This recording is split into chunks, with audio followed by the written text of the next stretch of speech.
यस्य स्मरणमात्रेण जन्म संसार बंधनात् विमुच्यते नमस्तस्मै विष्णवे प्रभविष्णवे।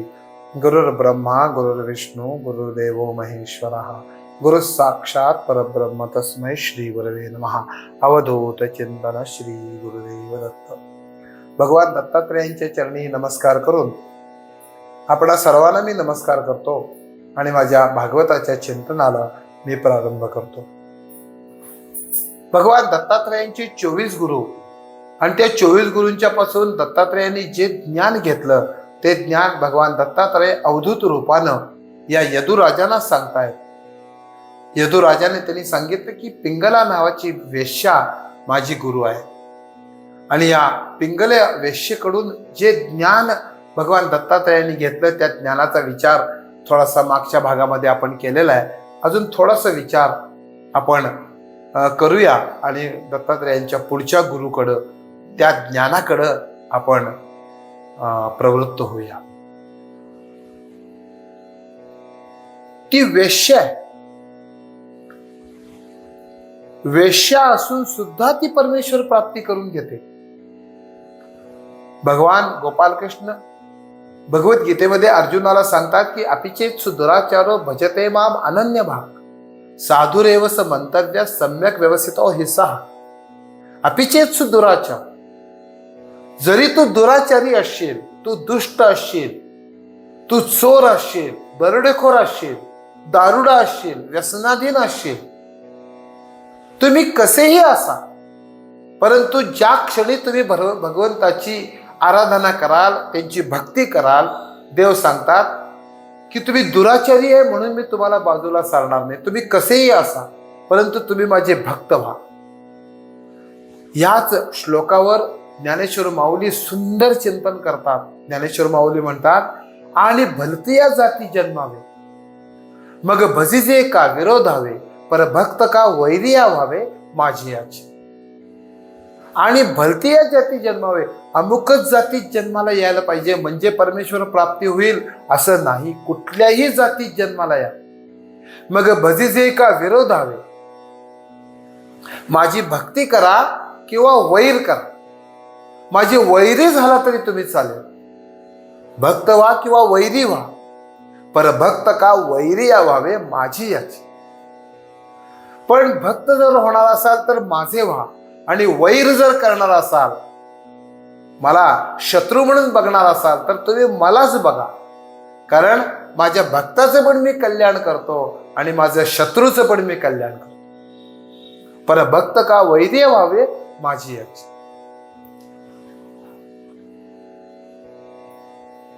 वाल्या कोळी, दरोडेखोर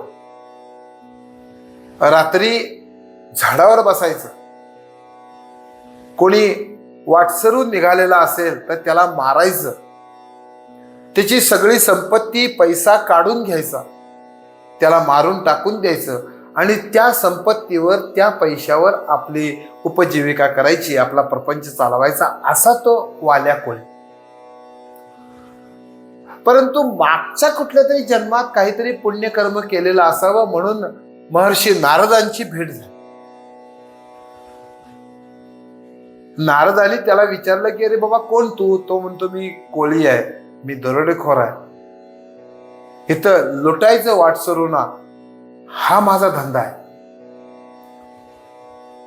त्या नारद महर्षींनी त्या वाल्या कोळ्याला विचारलं, बाबा हे तू कुणाकरता करतोस? तर त्यानं सांगितलं की माझी बायको आहे, माझी आई वडील आहेत, माझी मुलं बाळ आहेत, त्यांच्या करता मी हे सगळं करतो। तेव्हा महर्षी नारदांनी त्याला विचारलं की अरे बाबा हे सगळे तुझ्या पैशात सहभागी आहेत, परंतु हे जे पाप तू करा लागलायस या पापात ते सहभागी आहेत काय? तो म्हणला जसे माझ्या पैशात सहभागी आहेत, माझ्या सुखात सहभागी आहेत, तसेच माझ्या पापात सुद्धा ते सहभागी आहेत। तेव्हा नारद महर्षींनी सांगितलं की जा म्हटले, विचारून जा, मी जे पाप करायला लागलो, या लोकांना मी मारतो, त्यांना त्रास देतो, त्यांना लुटतो, हे जे पाप आहे या पापात कोण कोण भागीदार आहे? आई वडिलांनी सांगितलं की आम्ही भागीदार नाही, मुलांनी सांगितलं की आम्ही भागीदार नाही, पत्नीनं सांगितलं की आम्ही भागीदारी नाही. आमची उपजीविका करायची जबाबदारी तुमची आहे. तुम्ही पैसे कुठून आणता, कसे आणता, काय आणता ह्याच्याशी आम्हाला मतलब नाही आहे. आमची जबाबदारी तुमच्यावर आहे. तुम्ही पैसे आणून आम्हाला लहानाचं मोठं करायचं, मुलांना, हे तुमचं आद्य कर्तव्य आहे. कर्तव्य म्हणून तुम्ही करायला लागला. ते पैसे तुम्ही कुठनं आणता, काय आणता ह्याच्याशी आम्हाला मतलब नाही. कुणीही त्याच्या पापात सहभागी व्हायला तयार नाही. तो नारद महर्षींच्या जवळ आला, नारद महर्षींच्या जवळ उभारला आणि त्याच क्षणी त्याला वैराग्य प्राप्त झालं. कशामुळं? तर संत संगती म्हणून. एक क्षणाचा संत संग झाला आणि त्याला वैराग्य प्राप्त झालं. तो म्हणतो की माझ्या पापात सहभागी व्हायला कुणीही तयार नाही. आता मी जे पाप केलेलं आहे त्या पापांना मी नष्ट कसं करणार? तेव्हा नारद महर्षींनी त्याच्या मस्तकावर हात ठेवला, रामनामाचा उपदेश केला. परंतु पापच एवढी आहेत की भगवंताचं नाम राम त्याच्या तोंडातून येईना. शेवटी नारद महर्षींनी सांगितले की तुला काय येतं? तो म्हणतो मला मरा म्हणायला येतं. ठीक आहे म्हटले, मरा म्हण. मरा मरा मरा मरा म्हणता म्हणता राम राम राम राम राम झालं. त्या झाडाखाली बसताना तो वाल्या कोळी होता, परंतु त्या तपश्चर्येतून उठले तेव्हा वाल्मिकी ऋषी झाले. तुम्ही कितीही पापी असा, तुम्ही कितीही वाईट असा, किती व्यसनाधीन असा, परंतु जर तुम्ही भगवंताचे भक्त व्हाल तर तो तुम्हाला दूर लोटत नाही. आणि भलती या जाती जन्मावे, कुठल्याही जातीत जन्माला या. सोखा महाराज कुठल्या जातीत जन्माला आले? गोरा कुंभार कोणत्या जातीत जन्माला आले? नरहरी सोनार कोणत्या जातीत जन्माला आले? अमुकच जातीत जन्माला यायला पाहिजे असं नाही. तुकाराम महाराज कुठल्या जातीत जन्माला आले? परंतु ते ज्या जातीत जन्माला आले त्या जातीतच त्यांनी परमेश्वर प्राप्ती करून घेतलेले. कुठल्याही जाती, अमुकच जातीत जन्माला यायला पाहिजे, जातीवर परमेश्वर प्राप्ती अवलंबून नाही आहे. परमेश्वर तुम्हाला दूर लोटणार नाही. तो तुम्ही कसेही असा, तो तुमच्यावर कृपाच करतो. तुकाराम महाराजांना नादाला लावण्याकरता एक वेश्या आली. वेश्येनं भरपूर प्रयत्न केला तुकाराम महाराजांना आपल्याकडे वळवण्याचा. आपण मागच्या काही भागामध्ये कथा बघितलेल्या आहेत, पुन्हा पुन्हा त्याच कथा सांगण्यात मला स्वारस्य नाही, परंतु जाता जाता स्पर्श करायचा म्हणून मी सांगतो. तिने भरपूर प्रयत्न केला, परंतु तुकाराम महाराज आपल्या परमेश्वर प्राप्तीच्या मार्गापासून ढळले नाही. आणि ती वेश्या आहे म्हणून तिचा तिरस्कार पण केला. ती जरी वेश्या असली तरी सुद्धा तिच्या मस्तकावर कृपा हस्त ठेवलेला आहे.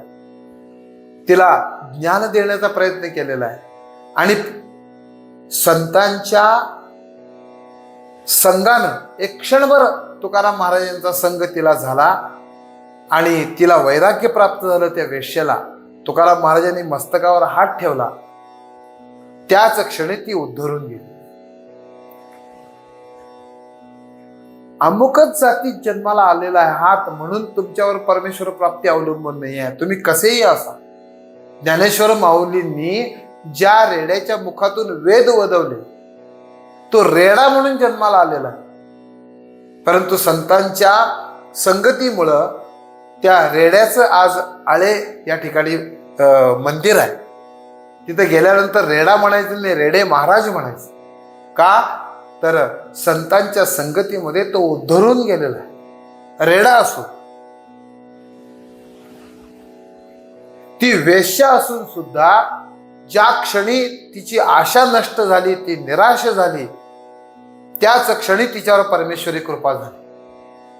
त्याच क्षणी तिनं मनामध्ये ठरवून टाकलं की आता हे आपण काही करायचं नाही आणि उरलेलं जे आयुष्य आहे त्या उरलेल्या आयुष्यामध्ये परमेश्वर प्राप्ती करता आपण प्रयत्न करायचा आणि तिनं आपल्या जीवनामध्ये परमेश्वर प्राप्ती करून घेतलेली आहे. नाथानी एकनाथी भागवतामध्ये त्याचा विचार केलेला आहे. या आशा नष्ट झालेल्या, वैराग्य प्राप्त झालेल्या या पिंगला वेश्येला भगवान दत्तात्रेयांनी गुरु करून घेऊन तिच्याकडून फार मोठं ज्ञान प्राप्त करून घेतलं.